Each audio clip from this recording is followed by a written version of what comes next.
Welcome back to the Sports News Analysis YouTube channel. My name is Mike.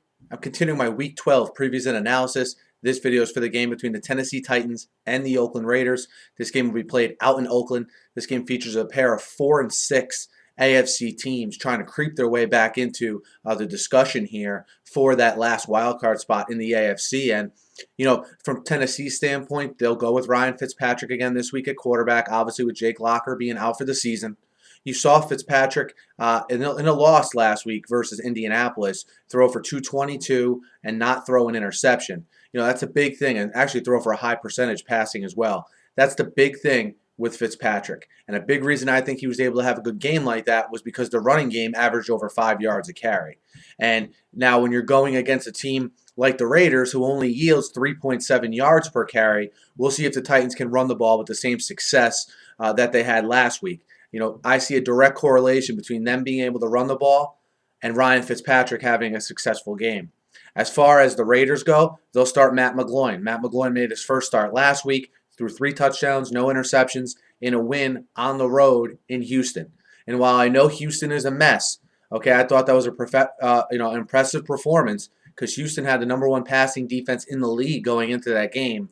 And McGloin looked patient, he looked polished, and he looked good behind center. And he, again, was aided by a good running game, led by Rashad Jennings, who had 150 yards, again, against a good defense.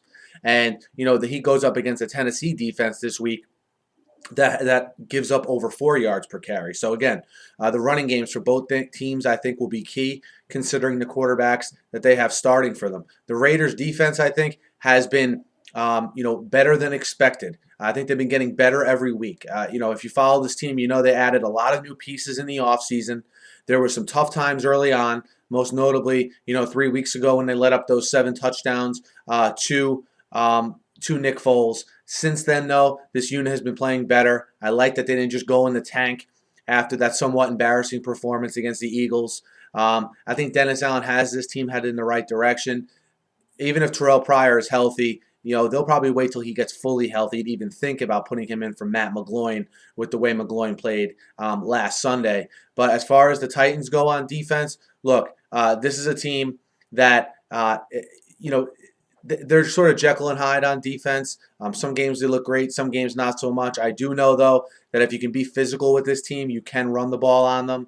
Their back end, even at times, can be leaky as well. I think we saw that on full display in the game versus the Colts last Thursday night. So, I look at a team like Tennessee. I don't think they do anything particularly well, except for when they're in a groove running the ball. I think they could be effective. I don't expect them to be very effective running the ball against the Raiders defense, who, again, is one of the top 7 defenses in the NFL as far as rushing defense goes. The Raiders are at home. I think they're a little bit sparked by the way Matt McGloin played last week. I expect McGloin's good play to continue. I expect Rashad Jennings, most importantly, his good running to continue. So I like the Raiders, okay, -1 at home to beat Tennessee. I think Fitzpatrick turns the ball over this week with the lack of a running game, and that's a big part in this Raiders win as well. Raiders -1. Let me know what you guys think. Hit me up in the YouTube comments. Hit me up on Twitter at SNewsAnalysis. Be sure to subscribe to my channel. I preview and recap every game every week, and I'm always talking the news of the day in the NFL. So be sure to subscribe. Thanks for listening. Have a great night.